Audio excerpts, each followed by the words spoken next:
नमस्कार दर्शक बंधु ओडिया कथा चैनल को बहुत बहुत स्वागत। निशा मंगलवार ओषा अश्विन मासर समस्त मंगलवार रे पड़ी थाए। यही ओषा माँ मंगला को समर्पित करी पूजा करा जाय थाए। निशा अर्थात राति। यही ओषा राति रे पूजा करुथिबारु एहाकु निशा मंगलवार कुआ जाय थाए। माँ सर्वमंगला मध्य निशा रात्रि रे भ्रमण करी सृष्टिर कल्याण करिथांती। जो माने एही ओषा व्रत करिथांती माँ मंगलांक कृपा सर्वदा सेमानंक उपरे रहिताए। सर्व देवादेवी गोटिए पक्ष शयन करिथांती। सेहीपरि माँ मंगला राधा अष्टमी रे शयन करी मूला अष्टमी रे निद्रारु उठिथांती। निद्रारु उठी नूतन शक्तिर संचार होइताए एवं यह सृष्टि कल्याण रूपे आविर्भाव होइताए। तेणु आश्विन मास मंगलवार दिन माँ को पूजा अर्चना करा जाय थाए। यही व्रत उभय पुरुष एवं स्त्री माने पालन करि परिबे। यह संतान मानकर कल्याण घरर सुख समृद्धि धन धान्य विपदरु रक्षा पाइबा पाई एवं संतान नथिले संतान प्राप्ति निमते निशा मंगलवार करिथांती। एही दिन व्रतधारी माने निशा जागरण एवं उपवास रहिबार विधान रहिछि।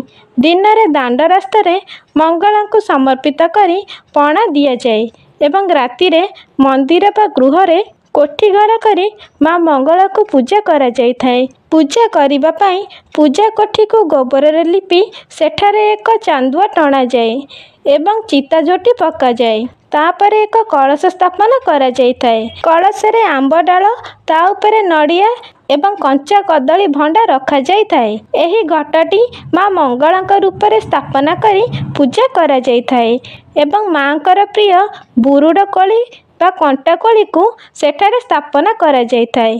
माँकर प्रिय मंदार फूल को माँ को अर्पण करा जाय थाए।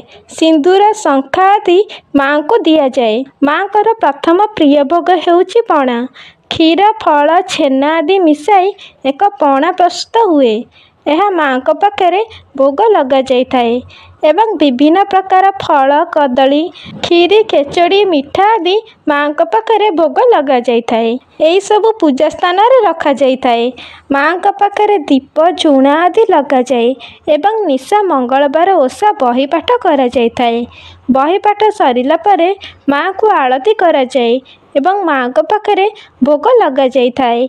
यही व्रत निष्ठार सह कले माँ को कृपा मिली थाए एवं समस्त दुख दुर्दशारु मुक्ति पाई थांती। आशा करुछि एही भिडियोटी आपण मानक भल लागिथिबो।